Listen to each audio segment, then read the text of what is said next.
ভাগৱত গীতা হৈছে সংসাৰৰ সমস্যাৰ সমাধান। সংসাৰৰ সমস্যা মানেনো কি? দুখ, আসক্তি অৰ্থাৎ এটাচমেণ্ট আৰু মোহৰ দ্বাৰা সৃষ্টি হোৱা সমস্যাই সংসাৰৰ সমস্যা। প্ৰতিদিনেই আমি দুখ, আসক্তি আৰু মোহৰ দ্বাৰা সৃষ্টি হোৱা সমস্যাৰ সন্মুখীন হওঁ আৰু এই সমস্যাৰ সমাধান হৈছে শ্ৰীকৃষ্ণৰ বাণী শ্ৰীমদ ভাগৱত গীতা। প্ৰথম অধ্যায়ৰ নাম হৈছে অৰ্জুন বিষাদ যোগ, অৰ্থাৎ এইটো অধ্যায়ত অৰ্জুনে নিজৰ দুখ প্ৰকট কৰে। প্ৰথমে কুৰুক্ষেত্ৰত কৌৰৱ আৰু পাণ্ডৱ দুয়ো সেনা উপস্থিত হয়।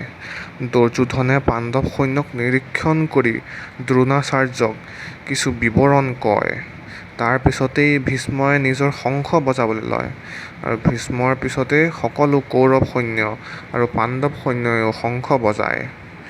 অৰ্জুনে সাৰথি শ্ৰীকৃষ্ণক আদেশ দিয়ে যে তেওঁৰ ৰথখন দুয়ো সৈন্যৰ মাজত লৈ যাব লাগে, যাতে বিৰোধী পক্ষক ভালদৰে নিৰীক্ষণ কৰিব পাৰে।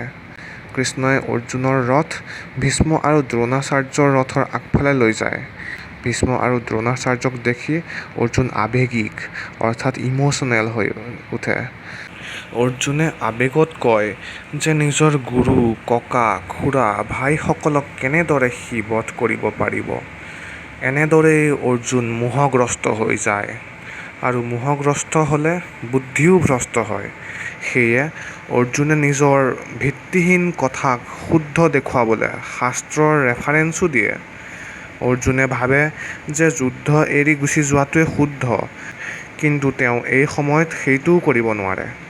সেয়ে অধ্যায়ৰ শেষত অৰ্জুন এনে এটা জটিল বিভ্ৰান্তিত পৰি কি কৰিম ভাবি নাপাই দুখ মনেৰে ৰথত বহি পৰে।